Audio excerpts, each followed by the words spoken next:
Olá, pessoal, sejam todos bem-vindos ao nosso Clube Criminal, seu podcast diário, começando sempre ao meio-dia, todos os dias aqui presente com vocês, eu, Rodrigo Alvarez, defensor público há mais de 10 mil anos, João Ricardo Batista, o homem do júri, o cara que já fez júri do Iapoque ao Chuí, e ele, Tiago, o professor Bunin, e hoje nós temos aqui o mestre, a grande excelência, o professor José Andrade, para poder falar um pouco com a gente sobre as medidas, a repercussão cível da violência doméstica nos processos. Fala, grande João Ricardo.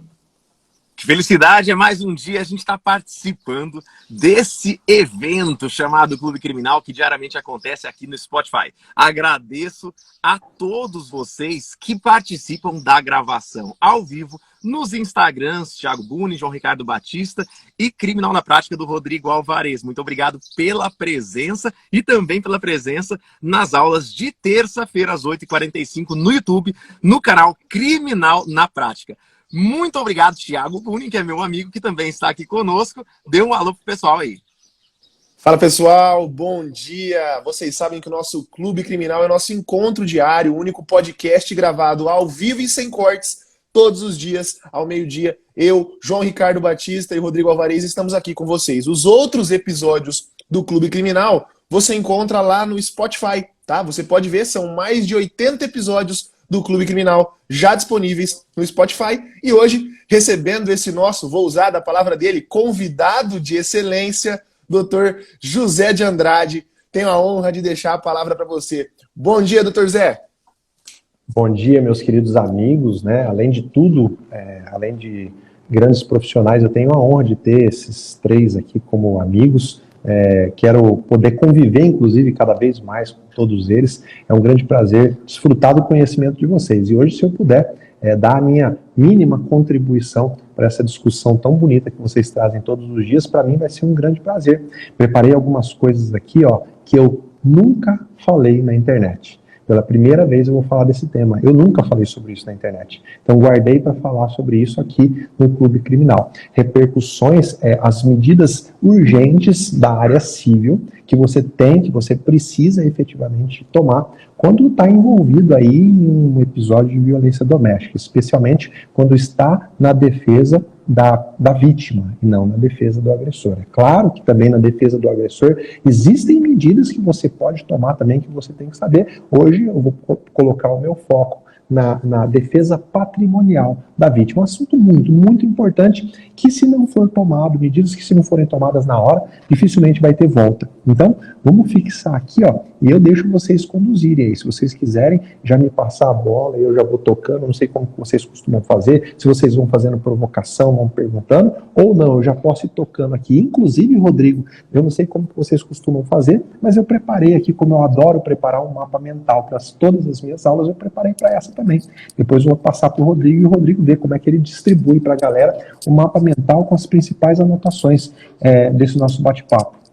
Zé Andrade, vai ser um prazer, né, tê-lo aqui conosco com todo esse tecnicismo. Mas antes mesmo de você entrar nesse mapa mental, que eu sei que o pessoal está muito curioso, muito ansioso para abordar esse tema, eu gostaria que você se apresentasse para aqueles que não te conhecem, os advogados criminalistas que não te conhecem da área civil. Por que a gente convidou um juiz civil para estar aqui conosco num clube criminal? Então, se apresenta para o pessoal, para eles te conhecerem desde já. Já recomendo a todos aqui, pessoal, vamos com o dedinho aqui para cima, aqui em cima da cabeça do Rodrigo, tem uma setinha. Acompanhem José Andrade, esse cara é um gigante, tá? Vamos lá. Se apresenta, por favor, José Andrade, depois já pode entrar no tema.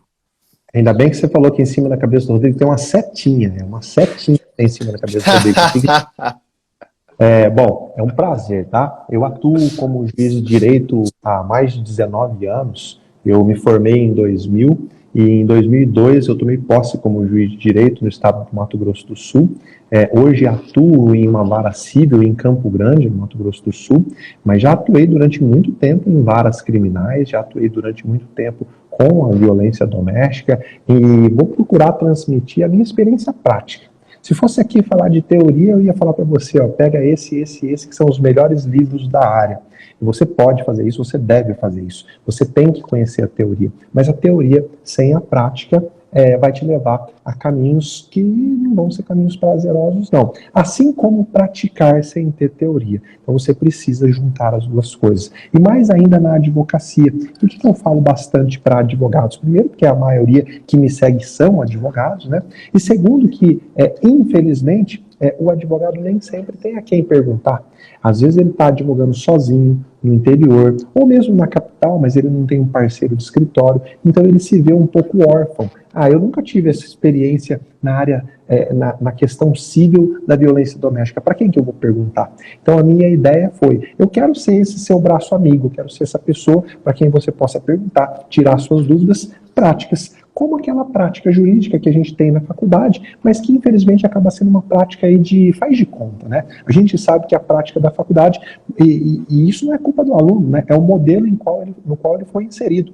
É uma prática que não dá tempo de conhecer praticamente nada. Então agora, depois que você se formou, eu proponho a fazer uma residência jurídica como você. Assim como o médico, né? O médico, ele se forma, ele não sai operando, ele vai fazer a residência, vai junto com um cirurgião mais experiente, o cara vai orientar ele, vai acompanhar os passos dele, e é isso que eu tenho proposto fazer nas minhas redes sociais. Te dar um acompanhamento prático, obviamente que de forma acadêmica, né? Eu não posso, até a lei me proíbe, dar qualquer tipo de consultoria prática. O que eu me proponho é falar da prática em abstrato. O caminho é esse, vai por aqui, você não pode errar ali, e hoje é o que eu vou procurar fazer com muito prazer, tá bom?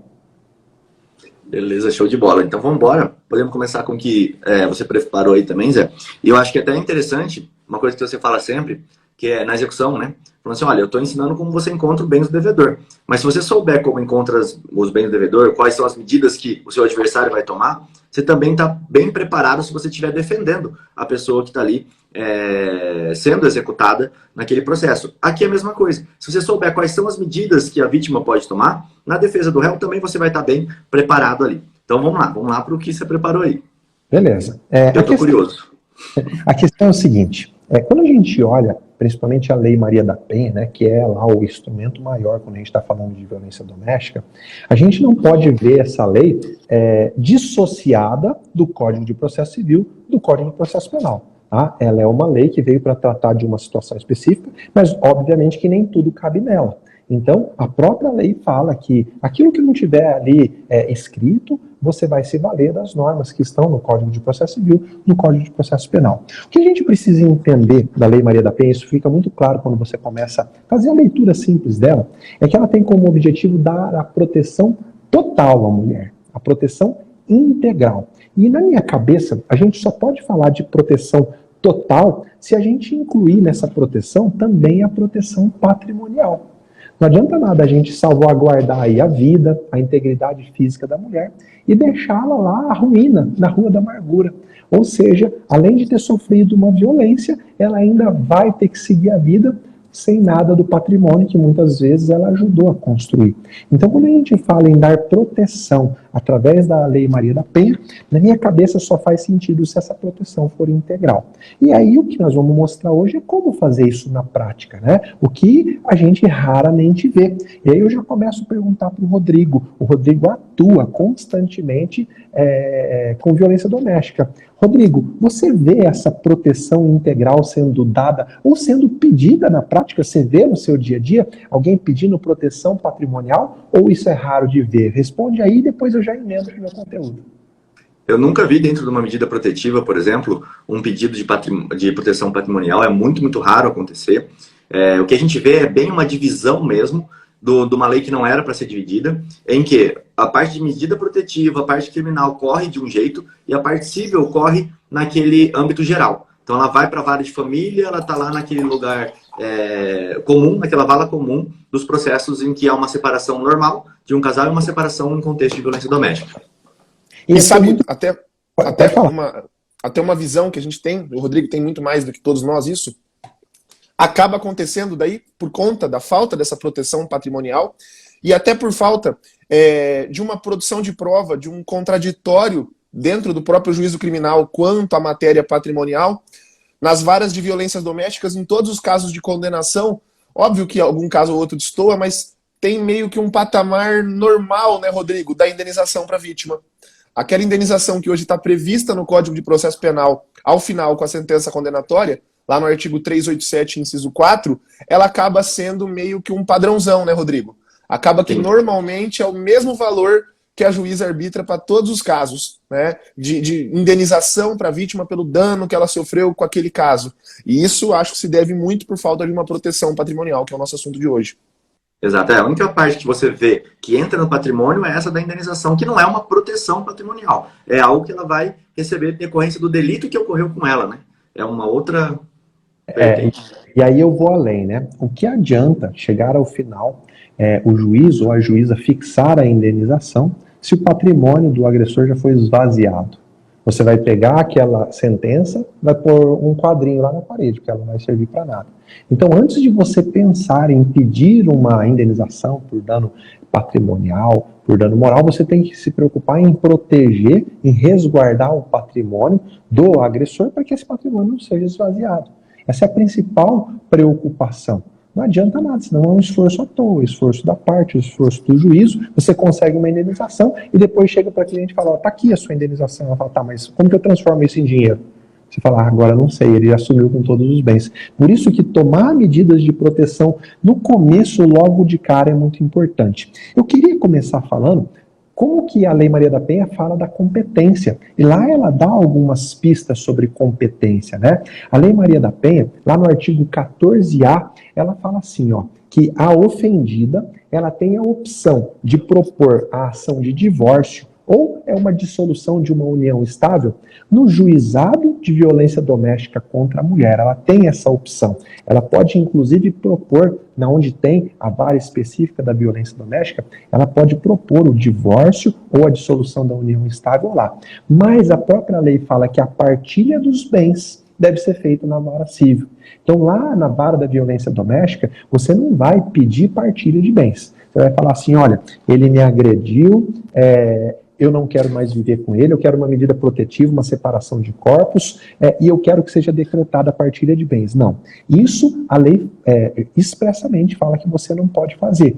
Inclusive no parágrafo 1º, lá nesse artigo que eu acabei de mencionar, que é o 14A, expressamente fala que exclui-se da competência dos juizados de violência doméstica a pretensão relacionada à partilha de bens. Então você nunca vai pedir. Agora tem um detalhe muito importante, lá no parágrafo 2º fala assim, se já há uma ação de pedindo partilha, uma ação de divórcio lá na vara civil, e acontece uma situação de violência, isso tem que ser comunicado na vara civil, porque esse processo ele ganha prioridade. Ele tem que ser julgado mais rapidamente do que os outros. Eu fiz questão de trazer só essa observação que raramente se vê na prática. Tá? Nos anos em que eu atuei, eu nunca vi alguém dizendo assim, embora sempre aconteça, né? Às vezes o casal está lá já com uma separação judicial, eu nunca vi alguém vir comunicar, falar, olha, houve uma situação de agressão, então esse processo tem que ter prioridade, tem que se agilizar. O que é importante que a gente entenda agora?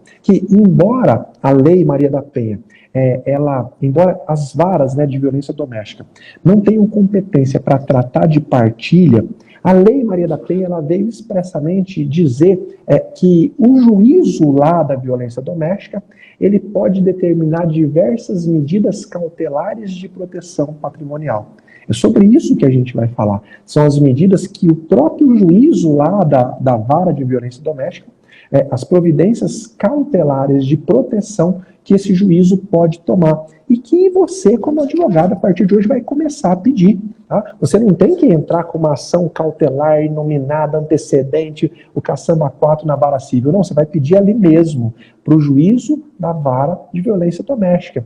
E veja, como o juízo da vara de violência doméstica, ele é muito mais ligado na questão da proteção, a chance de você conseguir é infinitamente maior. Porque o juízo já conheceu ali aquela situação de violência, muitas vezes já deu as medidas protetivas da integridade física, né? Já deu as medidas protetivas aí da vida, então o afastamento, a tornozeleira, a prisão, seja lá o que for, e ele vai estar muito mais propenso, porque ele já conhece os fatos, a dar as medidas cautelares de proteção patrimonial. Só para quem não trabalha muito no civil, é bom a gente entender, e aí que encaixa com aquilo que eu comecei falando, essa lei você não pode ver ela de uma forma isolada. Essa medida não é uma medida de cunho satisfatório, ou seja, o juiz toma uma medida civil e a medida acabou aí mesmo. Essa medida é uma medida de proteção, de resguardo de direito. Para quê? Para que lá na frente, quando você for propor então uma partilha de bens, esse pedido de partilha tenha utilidade. Para lá na frente, quando você for cobrar a indenização por dano moral, essa indenização tenha utilidade. Como assim, professor? Olha, lá no processo civil, quando a gente fala de medidas cautelares, essas medidas têm o objetivo de proteger a utilidade de um outro processo. Toda vez que a gente toma uma medida cautelar, a palavra cautela tem o sentido de proteger a utilidade de um outro processo. Como assim? Traduz. Se eu vou pedir uma indenização por dano moral porque houve uma agressão, eu vou falar para o juiz, eu vou pedir, eu estou pedindo. Não vai adiantar nada Vossa Excelência me dar essa indenização se chegar no final do processo o patrimônio do réu, do agressor, tiver sido esvaziado. Então, como medida de cautela, prende lá esse carro, coloca lá uma restrição de venda desse carro, porque lá na frente, quando eu ganhar a indenização, eu tenho esse carro para penhorar, ser vendido e pagar a indenização. São medidas cautelares. O que a gente está falando aqui são medidas previstas na própria Lei Maria da Penha. Basta que você vá lá no artigo 24 da Lei Maria da Penha e lá ele fala, de uma forma bem legal, ele fala assim que para proteção patrimonial dos bens da sociedade conjugal, veja, o objetivo é proteger aquele patrimônio que o casal construiu. Seja o casal casado ou o casal que vive em união estável, se eles viveram e eles construíram alguma coisa, o objetivo do artigo 24 é proteger isso. Para quê? Porque no momento de ruptura, um simplesmente não saia vendendo tudo, não limpe a conta bancária. Então o artigo fala assim, que para proteção patrimonial dos bens da sociedade conjugal, ou daqueles bens que sejam particulares da mulher, isso é muito comum em um relacionamento homem e mulher. Às vezes a mulher já trouxe um patrimônio antes, da união, e simplesmente quem cuida desse patrimônio é o marido, o suposto agressor, lá no momento em que tudo isso está sendo apurado. O artigo 24 fala, para essa proteção, o juiz poderá determinar liminarmente, ou seja, sem ouvir a parte contrária, as seguintes medidas, entre outras. Liminarmente significa, na linguagem civil, justamente isso, sem ouvir a parte contrária, de forma liminar. Como você sabe, a regra no processo civil é que toda decisão seja tomada depois de ouvida todas as partes. É a regra constitucional básica do contraditório, da ampla defesa. Como é que eu vou decidir uma questão importante sem ouvir a outra parte? O fato é que a lei, em algumas situações, fala, olha, aqui não dá para esperar. Se você for ouvir a outra parte, a medida vai perder o sentido. Deixa eu te dar um exemplo. Então, chegou na sua mão, você como advogado, lá naquele dia, o negócio pegando fogo, a mulher foi vítima de violência. O marido lá espancou, deixou ela totalmente destruída. Ela chega, você é chamado na delegacia, e nesse momento o agressor está sumido, está desaparecido, ninguém sabe dele. Mas, meu amigo, e se na conta bancária do casal tiver lá uma expressiva quantia em dinheiro? E se o casal detém lá uma aplicação, uma poupança que seja?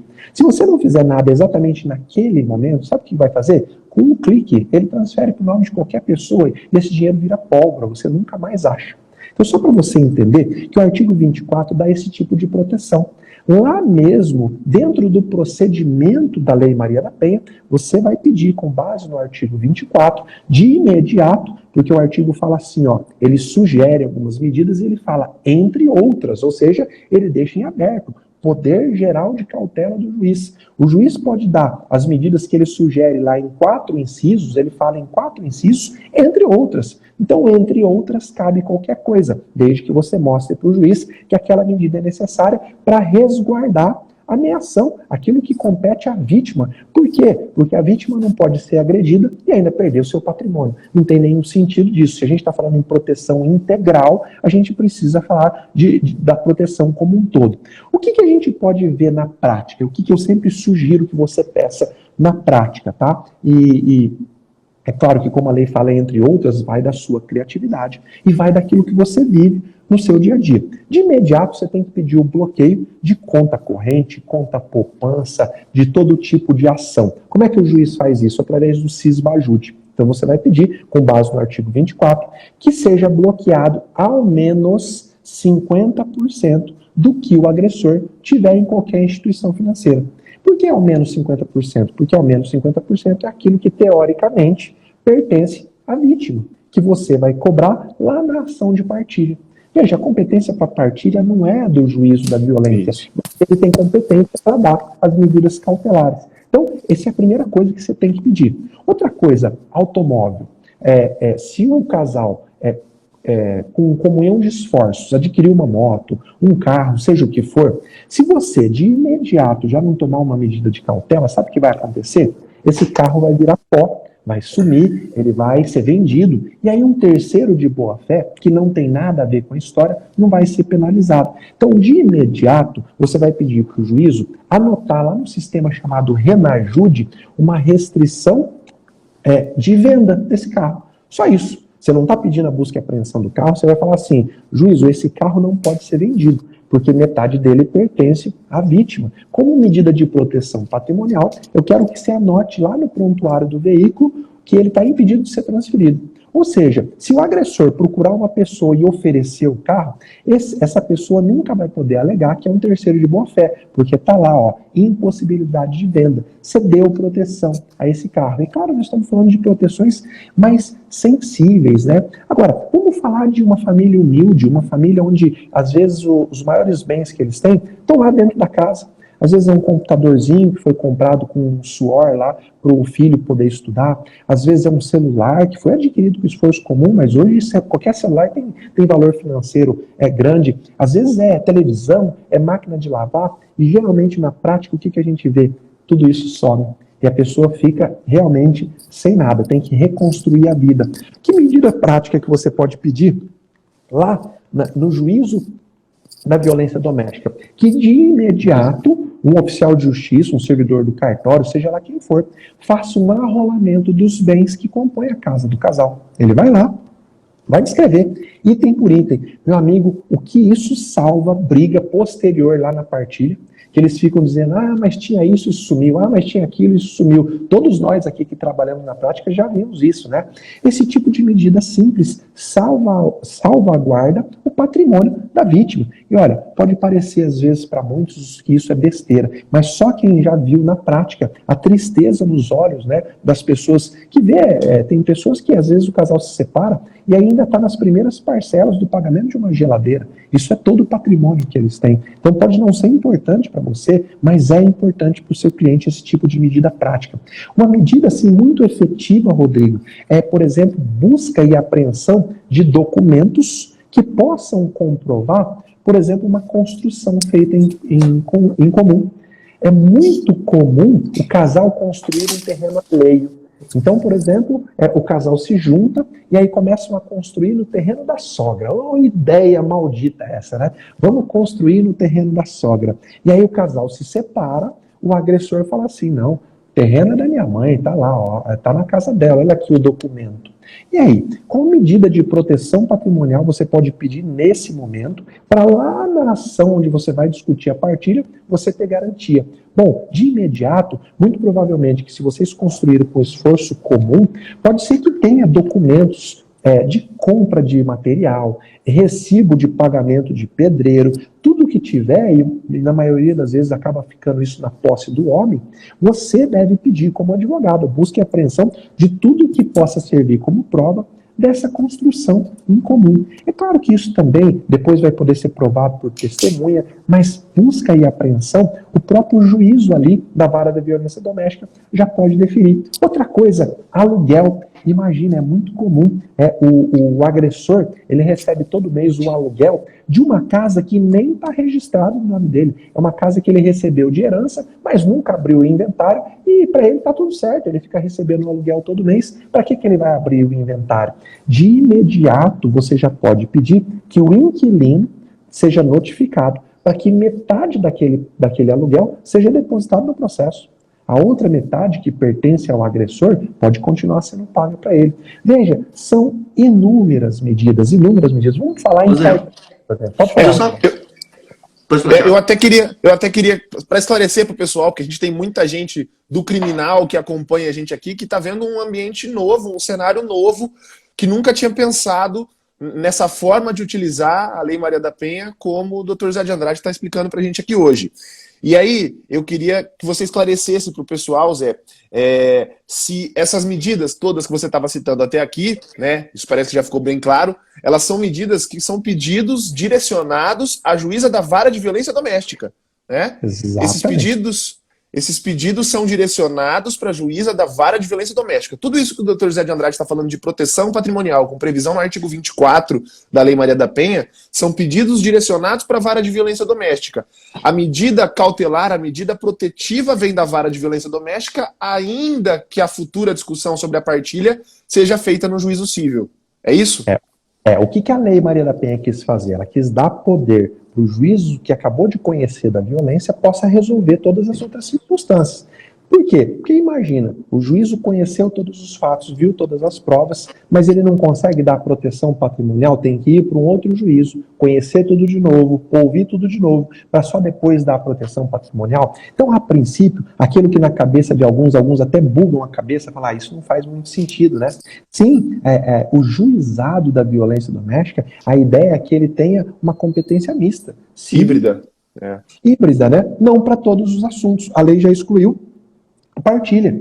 A partilha, o juízo da vara da violência doméstica não trata. Ele vai tratar no cível. Mas e a proteção da utilidade prática da partilha? Lembra? A medida cautelar pode ser dada pelo juízo da vara da violência doméstica. Veja, o juízo não vai decidir ali, tá bloqueado o patrimônio e acabou, vai ser assim para sempre. Está bloqueado para proteger o processo de partilha.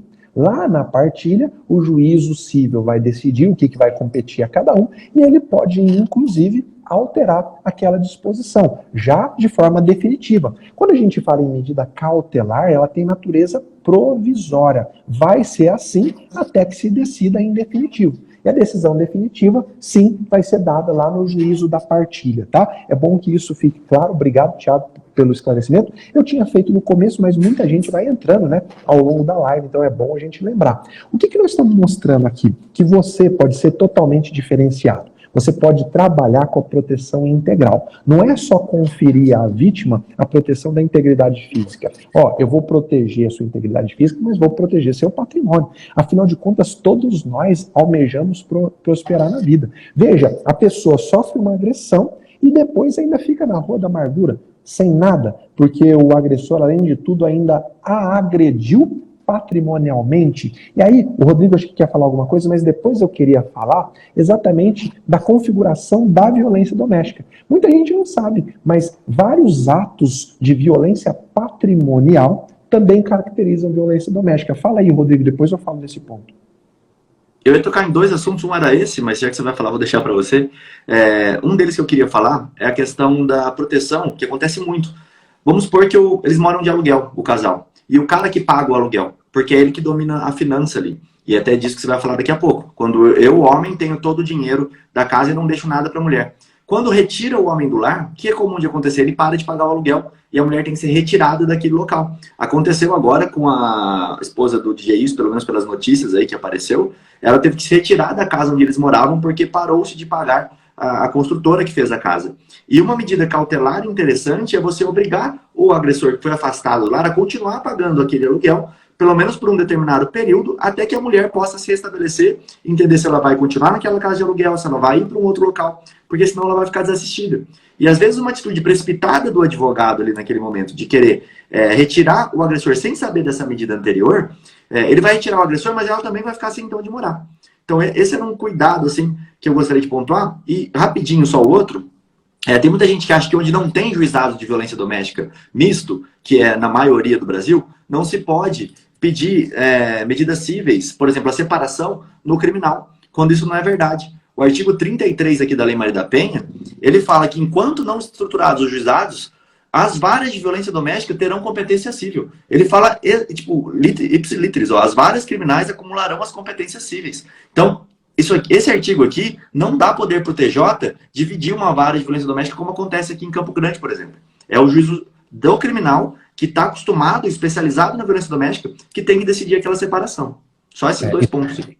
Isso é muito importante, porque às vezes a pessoa fala, não, isso não é comigo, vai procurar um advogado civil, quando você está propondo medidas ali de cautela. Você não necessariamente vai precisar atuar lá na partilha, se você não está acostumado, mas proteger faz parte do objetivo da lei. Se você advoga na violência doméstica, você tem que dar a proteção total.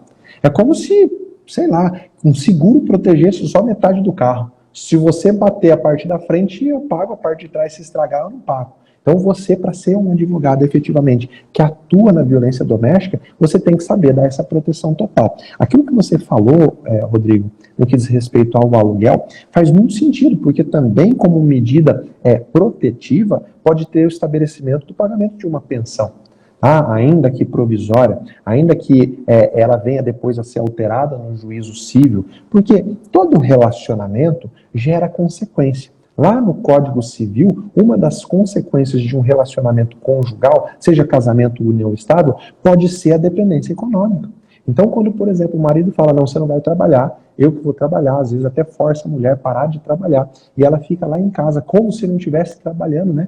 Como se cuidar de casa dos filhos não fosse trabalho, mas o fato é que com a separação, o juízo pode, não só pode, como deve, dar essa proteção também para que a mulher continue tendo onde morar. Até que a questão se resolva no âmbito de estabelecer qual que vai ser o valor de uma pensão. Vai ter pensão para a ex-esposa ou vai ter pensão só para as crianças? Sim, isso você não só pode, como você deve pedir aí no âmbito da violência doméstica.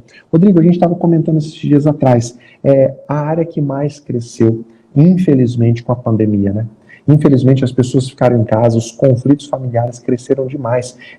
Pode perguntar em qualquer comarca que você for do Brasil, qual é o maior quantitativo de processo? Violência doméstica. Em qualquer. De volume, é disparado. Rodrigo, quantas audiências você costuma fazer por dia, todo dia da semana? Só para a galera ter uma ideia. Tem de 16, 17 audiências por dia, sendo que muito disso, na verdade, tem um dia específico que é só de advogado e tem alguns advogados no meio das audiências da defensoria ali, mas a gente tem um volume gigantesco e hoje está tão represado por conta da pandemia, né, que não dá para fazer mais 16, 17, então a gente faz 10, 12, que tem um mutirão que o tribunal estabeleceu nas varas de violência doméstica, em que ela fica 2 dias com também 14, 15 audiências aí, com um juiz auxiliar para poder dar vazão a toda essa demanda. E isso que você falou, faz muito sentido. O advogado que não está preparado para atuar na violência doméstica, ele acha que é só criminal. E quando essa assistência integral permite a ele trabalhar e ampliar o honorário dele em várias áreas específicas, que se ele dominar esse conhecimento, ele consegue deixar o processo no cível redondinho para ele conseguir as tutelas que ele precisa, ou o oposto. O advogado civilista que não está atuando na área criminal, ele está perdendo muito espaço, porque a violência doméstica ela é híbrida. Você precisa entender das duas partes. Então, o cara que não sabe crime atuar na violência doméstica é igual o cara que não sabe civil atuar na violência doméstica. Eles estão quase em pé de igualdade ali. Rodrigo, uma coisa muito interessante. Você falou aí que o advogado pode ampliar os honorários. Eu vou além. Ele pode, inclusive, garantir o recebimento dos honorários dele. O que adianta ele contrata lá os honorários com a vítima tem o patrimônio esvaziado e depois não tem como pagar ele e nem como sobreviver. Então, as medidas de proteção patrimonial, elas inclusive salvam os honorários do próprio advogado, além dele poder colocar, olha, eu vou te proteger a integridade física, a sua vida, eu posso te cobrar na seara criminal isso, as ações cíveis de cautela, eu posso te cobrar isso, e são essas ações que vão garantir o recebimento dos honorários. Deixa eu só falar uma coisa, Rodrigo, sobre o momento. Muita gente tem dúvida, qual que é o momento de eu fazer esses pedidos? Qual é a forma? Existe um nome para a ação? Meus amigos, eu dou aula de prática já há alguns anos. Se tem um conselho que eu posso te dar tira da sua cabeça essa história de que a ação tem que ter nome. Quem tem nome é pessoa, é cachorro, é gato. A ação não tem que ter nome. No direito se acostumou a nominar algumas ações como simples costume. O que uma ação tem que ter é pedido. Tá? Geralmente se pega o pedido e se dá como nome da ação. Ação indenizatória por danos morais. O que você está querendo é que a parte seja condenada, é o pedido condenatório por ela ter causado um dano moral. Então esquece essa história de nome. Foca no pedido. O pedido que você vai fazer é um pedido simples, uma petição simples, tá? Você pode, se você gosta, faz questão de nome, coloca lá, medidas protetivas patrimoniais, com base no artigo 24 da Lei Maria da Penha. Acabou. É isso. Vem a presença de Vossa Excelência pleitear as seguintes medidas de proteção patrimonial, com base no artigo 24 da Lei Maria da Penha. O momento é o mais rápido possível. Teve conhecimento da violência, quanto mais rápido você for, maior vai ser a garantia. Ah, eu vou esperar, daqui um mês eu faço isso, daqui um mês ele vendeu a moto, daqui um mês ele sumiu com os documentos da construção, daqui um mês ele usou uma procuração, a gente não falou de procuração, mas muitos maridos pegam procuração da mulher para poder vender livremente bem. Se você não tomar medida de cautela de suspensão, de revogação de procuração, já era. Quando você for fazer a partilha, um terceiro de boa-fé já comprou. Então é o quanto antes, tá? A resposta do momento é o quanto antes. Ah, eu não tenho documento nenhum. Não importa, você tem que pedir o quanto antes, o juízo tem que te auxiliar. Na situação, imagina, o carro pegando fogo, você tem que apagar o incêndio. Depois que você apaga o incêndio, você vai descobrir quem que pôs fogo, se foi criminoso, se foi por acidente. Depois você dá a oportunidade para outra pessoa se manifestar. Por enquanto você apaga o fogo. Medida de cautela é assim. Por isso que a lei é expressa em falar liminarmente, é sem ouvir a parte contrária. Ah, professor, mas o juízo vai exigir alguma prova, vai exigir aí a demonstração da probabilidade do direito. Se você for fazer esses pedidos lá no juízo civil, muito provavelmente ele vai exigir. Se você fizer esse pedido, como eu estou te ensinando, estou te mostrando hoje, lá na vara da violência doméstica, o juiz vai deferir tudo. É assim na prática. E por quê? Porque o juízo da violência doméstica, na cabeça dele, eu tenho que dar proteção total. Eu protejo tudo, depois eu discuto. O juízo civil, ele não está acostumado com a ideia da violência patrimonial, da violência, aliás, da violência doméstica. Então ele vai colocar um pezinho atrás, ele vai exigir que você traga uma prova indiciária, pode marcar uma audiência de justificação. Por isso que é muito importante você aprender a pedir essas medidas lá no juízo civil. Sim, exatamente. Aí perguntar se o delegado pode deferir essas medidas protetivas. Ele pode, desde que o município dele ali não seja sede de comarca. Aí o delegado ele pode sim arbitrar. Inclusive o delegado pode... Ele não vai fazer. Dificilmente o delegado vai colocar uma proteção patrimonial ali, né? Isso ficaria mais para o juízo mesmo. Por isso que depende muito da intervenção do advogado. Mas o delegado pode fazer. Como que é feito hoje em dia? É um papel cheio de marca xizinho em qualquer um dos lugares ali, e ele escolhe, quero essa medida e manda para o juiz. Imagina um advogado atuando com uma petição bem feita, bem fundamentada, o tanto de pedido a mais que você não consegue. E, inclusive, as medidas elas podem ser ampliadas ou reduzidas a qualquer momento. Eu posso vir durante a demanda e falar, opa, eu acho que isso, não sei se isso tem tanto no civil, né, que a competência o que eu vou discutir é delimitado no momento da citação. Aqui na medida protetiva, não. Eu posso vir 10 dias depois, 5 dias depois e falar, opa, eu preciso de mais essa medida, porque aconteceu esse fato novo.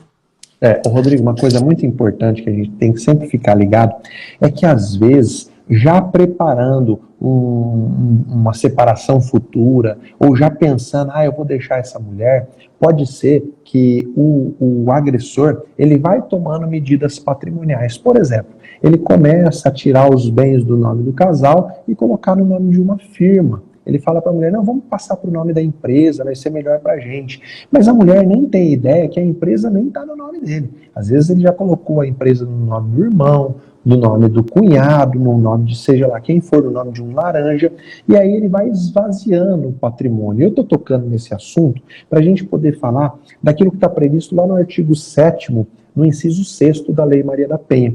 O artigo 7º é aquele que traz as formas de violência doméstica. Quando ele fala o que ele traz lá, ipsis literis, quais são as formas de violência doméstica, tá? As de violência doméstica familiar contra a mulher. Não existe, então, só a violência doméstica caracterizada pela agressão física. Essa é uma delas. Se não me falha a memória, essa está lá no inciso 1. Mas no inciso 6, ele fala que configura a violência doméstica a violência patrimonial.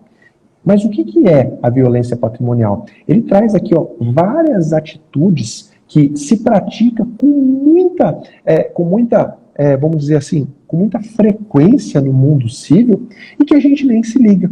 Imagina, então, você pode, na delegacia de polícia, registrar a ocorrência de violência doméstica por uma violência patrimonial. Quando, por exemplo, nessa situação que eu acabei de falar, o marido começa a passar os bens do casal para o nome de uma empresa, está lá, caracterizado, subtração de bens, violência patrimonial, como a subtração de bens. Ele está subtraindo o bem da mulher passando por um terceiro. O marido que afirma assim para a mulher, isso é muito comum, a gente vê sempre, ó, eu só te dou o divórcio se a gente passar a casa para o nome dos filhos. O que ele está fazendo? Violência patrimonial, subtraindo um bem que é dela e praticamente coagindo a passar para o nome dos filhos. Isso é subtração de bens, caracteriza a violência doméstica. Você pode registrar uma ocorrência criminal por isso. O marido que limpa a conta bancária depois da separação. Veja, ele praticou um ato de violência doméstica, que foi o tapa, a surra, a ameaça. Esse foi um ato. O segundo ato é ele ir lá e limpar a conta bancária. Ele praticou um outro crime. É bom e importante que a gente entenda que é uma ação diferente e que muita gente no crime nem parou para se atentar sobre isso. Pode, inclusive, demonstrar a reiteração delituosa dele. Além de praticar a violência física, ainda praticou a violência patrimonial. Um outro crime. É um crime continuado?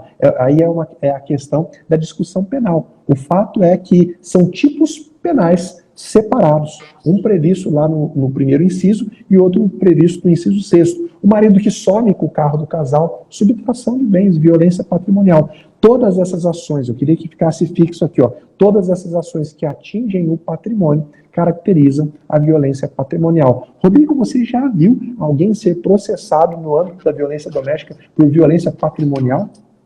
Por furto, roubo, que vai se confundir ali, porque o furto vai se confundir porque tem a escusa absolutória ali, também não vai dar para processar, mas só por esses delitos. E uma coisa muito, muito interessante é que na violência doméstica, até perguntaram aqui, quanto que eu tenho que entrar com a ação principal? Essa medida cautelar protetiva, ela é acessória, mas autônoma. Isso é muito, muito estranho, mas é assim que funciona. Então, ela não precisa de um processo criminal para ela existir, ela não precisa que esse processo criminal exista, e ela não precisa de uma medida civil posterior. Ela tem um prazo de duração que o juiz pode ou não estipular, e vai caber da defesa do réu rebater isso lá na frente. E falar, opa, peraí, eu estou pagando pensão aqui já há 3 anos e não foi estipulado um prazo. Eu preciso de um prazo para saber, porque essa medida protetiva ela vai funcionar enquanto for necessário. E só uma última pontuação aqui, olha que tipo de violência você pode configurar a violência doméstica. Violência moral. Então, um ambiente em que o casal tem xingamento, que tem qualquer tipo de violência moral mesmo ali, um dano, não precisa nem comprovar o dano, porque a medida protetiva ela pode vir de forma autônoma. Então, assim, é muito, muito interessante mesmo essa proteção. Pode falar, Thiago. Não, era só para retratar que eu tive um caso, a gente até comentou ontem, porque ontem nosso assunto também foi violência doméstica, de violência patrimonial, de furto no âmbito de violência doméstica familiar contra a mulher, e nesse caso não teve escusa absolutória porque era um ato. Teoricamente, a acusação era feita da mãe contra o filho e a mãe tinha mais de 60 anos. Então, nestes casos, não tem escusa absolutória. Neste caso, mesmo sendo filho, ele responde pelo crime de furto praticado num ambiente doméstico contra a mãe, portanto, numa vara de violência doméstica familiar. Rodrigo, daquilo que você falou sobre a autonomia dessas decisões, isso é muito importante. Porém, a gente não pode esquecer que a própria Lei Maria da Penha fala e faz menção ao Código de Processo Civil. Não existe uma medida que de alguma forma restrinja um direito que vai valer para sempre. Não pode, isso seria absolutamente contra a nossa Constituição. O fato é que a lei não deixa claro se essas medidas têm um prazo de expiração. Mas, na prática, o que acontece? Então, imagina que o juiz foi lá, acolheu o seu pedido com base no artigo 24, bloqueou metade de todo o patrimônio financeiro, todas as contas bancárias do agressor. O que o agressor vai ter que fazer para mudar essa situação? Vai ter que entrar com um pedido de partilha de bens. Lá no pedido de partilha de bens, ele vai ter a oportunidade de provar que, esse dinheiro que tem aí nessa conta, que foi bloqueado metade, era dinheiro que eu já tinha antes do casamento, então não é partilhável. Ou esse dinheiro é fruto do meu trabalho exclusivo, é do meu salário. Isso entra ou não entra na partilha? Começar aquela discussão. Esse dinheiro é de um imóvel que eu vendi, que eu recebi de herança, não entra na partilha. Então, a outra parte vai ter que tomar a iniciativa para que possa a situação ser alterada. O que a gente precisa entender hoje, nesse dia 11 de agosto, dia dedicado aos advogados? O advogado precisa ser protagonista, e só é protagonista aquele que dá a proteção integral para os direitos do cliente. Não adianta, chega daquela história de que eu só faço civil, eu só faço criminal. Se você atua no âmbito da violência doméstica, você tem que saber dar a proteção integral. No mínimo, você tem que ter alguém dentro do seu escritório que junto com você vai fazer e o cliente vai sair de lá satisfeito. Afinal de contas, as coisas estão mescladas, você já estudou a prova, você tem melhores argumentos para mostrar para o juiz, olha aqui, a agressão está configurada, agora a proteção tem que ser integral, agora tem que ser dado isso e aquilo. Chega dessa história de ficar delegando para os outros aquele honorário que você pode receber. Acho que, afinal de contas, acho que esse é o sonho que todo advogado tem, esse é o sonho que eu tinha quando eu entrei na faculdade de Direito, quando eu me formei. Poder salvaguardar o direito da pessoa que nos procura de forma integral. É isso, Rodrigo. Eu queria pontuar bem brevemente, dá para a gente passar o dia inteiro falando de medidas práticas. Eu anotei várias outras aqui que nem deu tempo de falar, porque tem várias. Eu não sei se vocês costumam responder perguntas da galera, eu estou aqui para isso. Eu sei que a gente fez um primeiro apanhado de ideias, mas como eu já até falei para você, dá para a gente aprofundar em muita coisa. Com certeza, olha só, esse é um tema sem fim, né? Pode falar, Thiago. O Dr. Zé de Andrade deixou uma boa luz aqui para vocês do que isso pode ser, né? Prestem atenção, a gente fala muito sobre isso. Isso pode ser um nicho da sua advocacia, né? Eu vejo poucos escritórios especializados em fazer uma advocacia de direito, eu já vi esse nome uma vez no mercado, por isso estou dizendo, direito da mulher, que é um escritório que vai tomar conta, eventualmente, de fazer assistência de acusação num processo de violência doméstica e também vai defender a mulher na vara de família, nos processos relacionados à divisão patrimonial, à guarda de filhos e etc. Né? Olha só que nicho interessante. A gente sabe que a gente tem, como tem aqui em Grande, uma Casa da Mulher brasileira, que dá todo o acolhimento para a mulher. Mas será que aquela mulher que nunca entrou numa delegacia está preparada para entrar numa delegacia sozinha e fazer um boletim de ocorrência? Ou ela não gostaria de estar acompanhada por uma advogada, por um advogado? Então, esse é um nicho muito interessante para vocês pensarem aí e colocarem em prática. Ô, Thiago, ainda digo mais. O advogado que sabe violência doméstica, quando ele chega, ele atropela nitidamente todo o resto do que está ali. Porque o que a gente vê quando o advogado tá lá pela vítima, ele tá só para no criminal, ele tá lá só para cumprir uma tabela porque foi um pedido de alguém, normalmente, né? Então ele senta ali na oitiva da vítima e ele quer levantar para ir embora na sequência. E aí o juiz, já presenciei isso milhares de vezes. O juiz fala para ele, doutor, peraí, se o senhor é advogado da vítima, o senhor tem que acompanhar todos os atos. Não é só o depoimento dela. Inclusive, o senhor vai ter que apresentar a alegação final. E a pessoa fala, não, só vem fazer um favor. E olha o nicho que está sendo desperdiçado aqui, o tanto de coisa que você pode conseguir. Dano moral, extensão do dano moral. Ixi, vai tem assunto, hein? Pode falar, Zé, desculpa. João. Vamos antes de passar a palavra para o Zé. Agora eu vou fazer as vezes de advogado do diabo aqui e só relembrar você, advogado, criminalista que está do outro lado, que essas situações relacionadas à proteção integral da mulher também abrem um nicho para você proteger o homem, né? Quantas e quantas vezes eu, atuando nas varas de violência doméstica, vi que havia alegações infundadas por parte da suposta vítima que merecem a defesa por parte daquele que é considerado no processo de violência doméstica como agressor. Então, eu acho que vale a pena a gente ler tudo isso que o Dr. Zé de Andrade falou para a gente, a contrário senso também, para ver até que ponto a gente pode atuar em defesa do homem, considerando que no processo de violência doméstica a gente tem duas partes aí, né? E o advogado pode livremente atuar em defesa de qualquer uma dessas partes. Ô, João, muito importante você ter falado disso, e a expressão advogado do diabo, ela nem sempre tem aplicação. Como você bem disse, muitas vezes a situação pode efetivamente, né, se referir a uma situação injusta. E a gente já viu inúmeras vezes isso acontecer, coisas que são criadas. É claro que eu não estou aqui fazendo um jogo de homem, mulher, não é isso que nós estamos querendo dizer. Nós estamos querendo dizer que o advogado, ele defende ali um fato. Tá? Ele defende efetivamente o cliente. Então imagina uma situação onde ele tem sim apreendido uma quantia em dinheiro que lá no futuro não vai ter que ser partilhado, que lá no futuro não tem razão dessa quantia ser bloqueada agora. Qual que é a orientação então?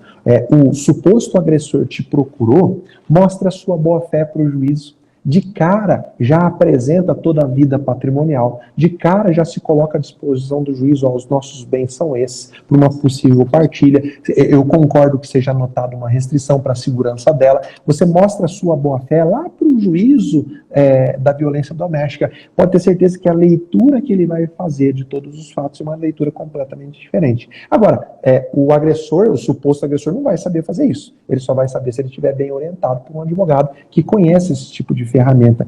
E ó, só para não perder a brincadeira, né? Eu vi alguns comentários de gente, eu adoro o crime, mas eu não advogo no crime.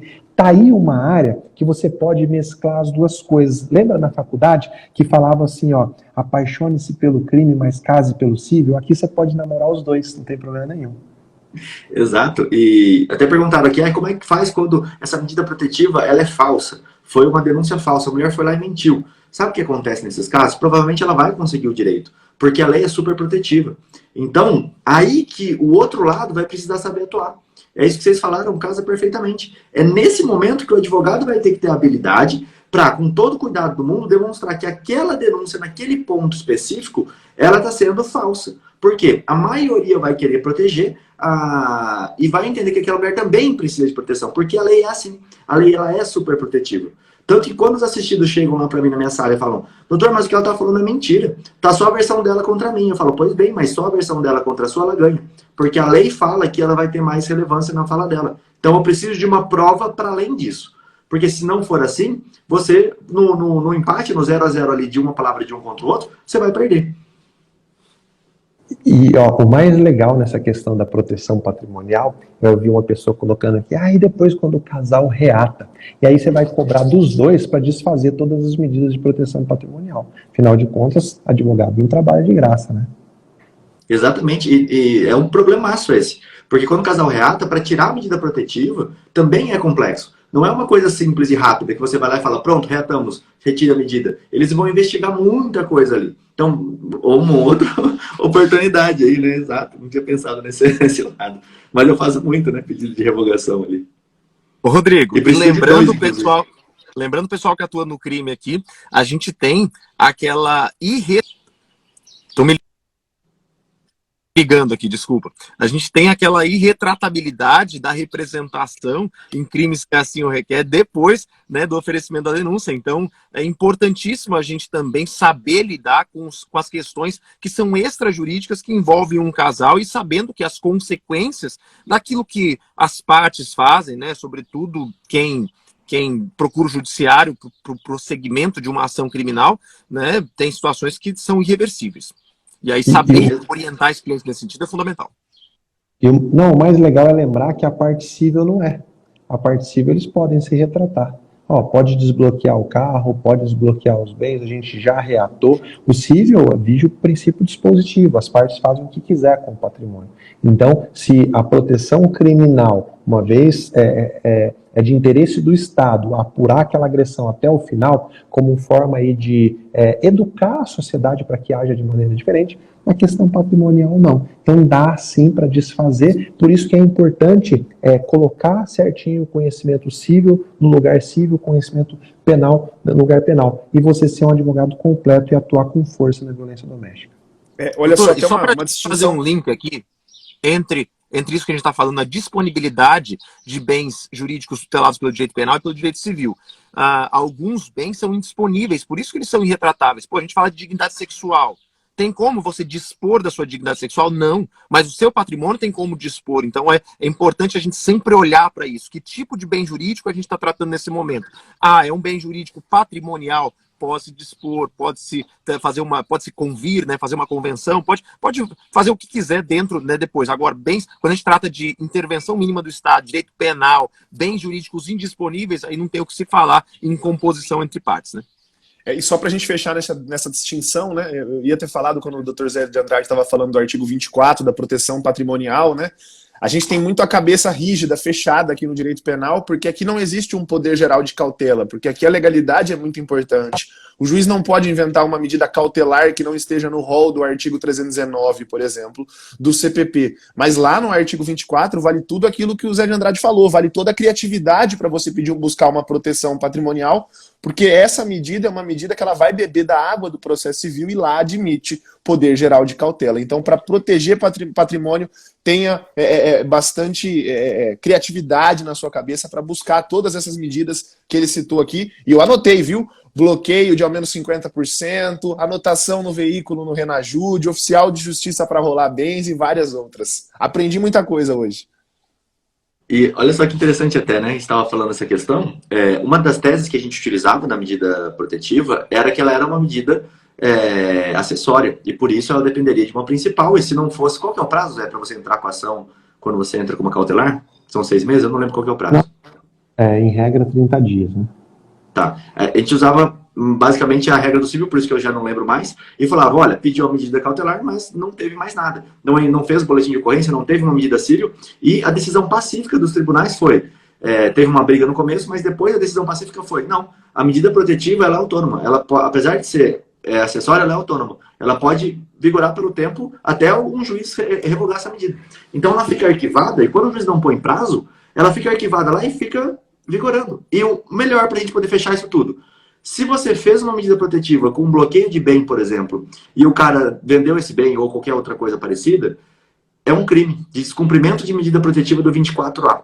Então, se você bloqueou um dinheiro para o cara poder pagar uma indenização e o cara sumiu com aquele dinheiro, ele vai estar cometendo um crime do 24A. Então, você tem uma medida de coerção muito forte na medida protetiva. Ô Rodrigo, só para a gente poder efetivamente fechar. Eu falei aqui das medidas do artigo 24 como uma forma de salvar efetivamente o patrimônio que foi construído em conjunto, o patrimônio que foi construído em comum. Mas as mesmas medidas, elas podem ser tomadas para garantir o pagamento de futura indenização. Seja uma indenização por dano moral, seja uma indenização por dano material, e tudo pedido na vara da violência doméstica. Vejam, são duas finalidades distintas. Uma é garantir a utilidade prática lá da ação de partilha, que você vai propor posteriormente, e outra finalidade é garantir o recebimento de uma indenização.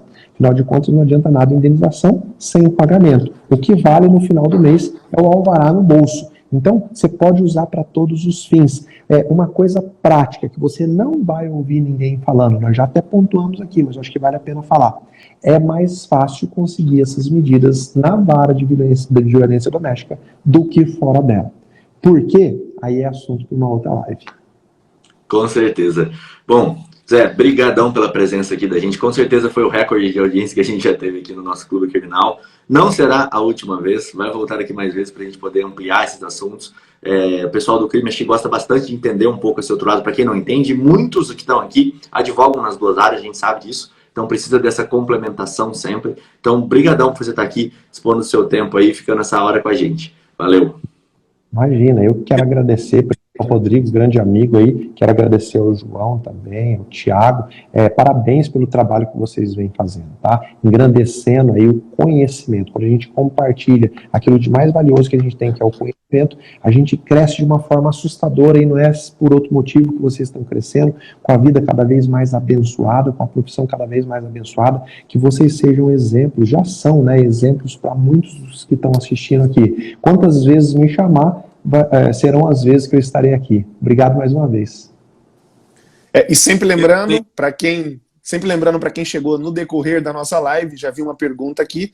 Todas as nossas lives elas ficam salvas, né? Viram podcasts, depois você consegue ir lá no Spotify. E quem não conhecia algum de nós, né? Clica aqui em cima e segue todo mundo. Segue Rodrigo Alvarez, segue João Ricardo Batista, eu, Thiago Buni. Temos vários projetos para vocês, formando criminalistas, o Clube Criminal todo dia ao meio-dia, a Sala Secreta do João Ricardo. E eu passo a palavra para o João. Um grande abraço, meus amigos. Foi sensacional estar com vocês aqui hoje. Quero agradecer a todos vocês que estiveram conosco até agora. Muito conhecimento foi compartilhado. Você vê aí, o doutor José de Andrade é um poço de saber e que deu uma pitadinha para a gente aqui de muito conhecimento aplicável à sua advocacia, sobretudo à sua atuação para que você possa proteger de forma integral aquelas pessoas que confiam a você os seus destinos. Eu fico muito honrado de ter aqui o professor José de Andrade, que é uma pessoa que nós tanto admiramos, vocês aqui todos admiram, e você que é do criminal, que não conhece ele, já passe a conhecê-lo, clica aqui em cima, siga José de Andrade, uma pessoa que eu tenho certeza que vai agregar muito na sua vida profissional. Não será a última vez que vocês verão e ouvirão o professor José de Andrade aqui no Clube Criminal. Você que está ouvindo no Spotify, vá lá no Instagram, procure o professor José de Andrade, e você que está no Instagram, vai lá no Spotify e procure os mais de 70 episódios, com sempre, diariamente, né, a gente faz esse podcast aqui, com os mais de 70 convidados que já estiveram conosco aqui no Clube Criminal. Muito obrigado, professor José de Andrade, por mais um dia compartilhar saber conosco aqui. O pessoal pediu para tirar uma foto para fazer o print de compartilhamento aí, então tirei os comentários. Podem fazer os prints aí à vontade para fazer uma posição um pouquinho melhor. Valeu! E até a próxima, pessoal. Um abraço, galera. Tchau, tchau. Até mais.